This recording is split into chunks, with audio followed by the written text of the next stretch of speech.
वो शख्स गद्दार है जो सवाल करे। मैं भी गद्दार हूँ, आप भी गद्दार हैं, बलोचिस्तान वाले भी गद्दार हैं, पश्तून भी गद्दार है, पीटीआई की लीडरशिप भी गद्दार है, पीटीआई के सपोर्टर्स भी गद्दार है। जो सवाल करे वो गद्दार है, चाहे वो कोई भी है।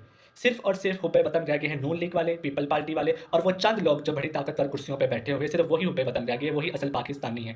क्योंकि उनका ही खानदानी हक है इस मुल्क पे हुकूमत करना, क्योंकि कायदे आज़म उनके दादा अबू थे, लामत बाल उनके मामू थे, तो उनका ही हक बनता है। वो लोग समझते हैं कि अदारे के अंदर कोई भी गलत नहीं हो सकता, कोई भी करप्ट नहीं हो सकता, क्योंकि आसमान से उतरे हुए फरिश्ते हैं, इनसे कोई गलती हो ही नहीं सकती कि इनके अदारे में कोई गलत करे। वो सब हुब्बे वतन है, बाकी हम सब गद्दार हैं। ऐसी सोच रखने वाले शख्स को या ऐसी सोच रखने वाली कम्युनिटी को आप क्या कहेंगे? गुमराह, ताकत का नशा, तकब्बुर, गरूर, क्या बोलेंगे? ये वो सोच है जो पाकिस्तान के अंदर चल रही है। शिया उलमा को बुला के कहा गया, जो शिया उलमा वो हैं जो एक मस्जिद में खड़े होकर बता रहे हैं कि हमें ये सब चीज़ें कही गई है, और मस्जिद में खड़े होकर वो झूठ थोड़ी ना बोले गए वहाँ के सामने, वो भी वीडियो बनाते हुए, और ये बोले कि हमें कहा गया कि आपको ईरान इतना ही पसंद है तो आप वहाँ चले जाएं। इससे पहले एक और शख्स ने कहा था जिसको अफगानिस्तान से इतनी हमदर्दी है वो अफगानिस्तान चला जाए। अल्लाह आपको बड़े ओहदे इसलिए नहीं देता कि आप उसके हकदार हैं, इसलिए नहीं देता कि आप बड़े नेक और आप फरिश्ते हैं तो आपको इसलिए ओहदा मिल गया है। अल्लाह आपको ओहदे इसलिए देता कि आपको वो आजमाता है कि आप इस ओहदे का इस्तेमाल हक सच के लिए करते हैं या अपने तकब्बुर गरूर में आके पागल हो जाते हैं। ताकत का नशा बहुत बुरा होता है, हम इस चीज़ को समझते हैं, हम फिर भी आपकी इज्जत करते हैं, लेकिन उम्मीद की जाती है, हम फिर भी आगे से उम्मीद करते हैं कि आप भी आगे से हमारी इज्जत करें।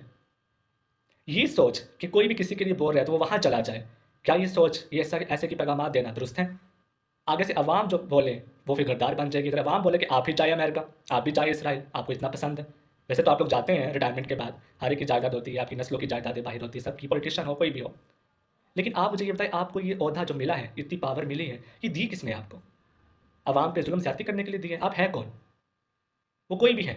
आप अपने अदारे में रह के काम करें, हम आपकी बहुत इज्जत करेंगे।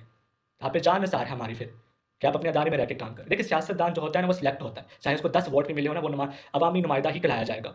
आपको कौन से वोट पड़े? वो अवाम लीड करती है, अवाम पसंद करती है अपने नुमाइंदे को, एक को, कि ये है हमारा नुमाइंदा जो आगे जाएगा, चाहे 10 वोट मिले हो उसको। लेकिन आप जो लोग बैठे हैं, जो समझ रहे हैं कि आपका कभी ओहदा खत्म नहीं होगा, कभी ज़िंदगी खत्म नहीं होगी, और आप हक सच पे लड़ रहे हैं, क्या आपको नहीं नज़र आ रहा कि बाहर क्या चल रहा है? आप बेशक बहुत अच्छे काम कर रहे होगे, बहुत सरमाया आ रहा होगा पाकिस्तान में बाहर के मुल्कों से, बहुत इज्जत बनी होगी, लेकिन अपनी आवाम की तरफ भी तो देखें।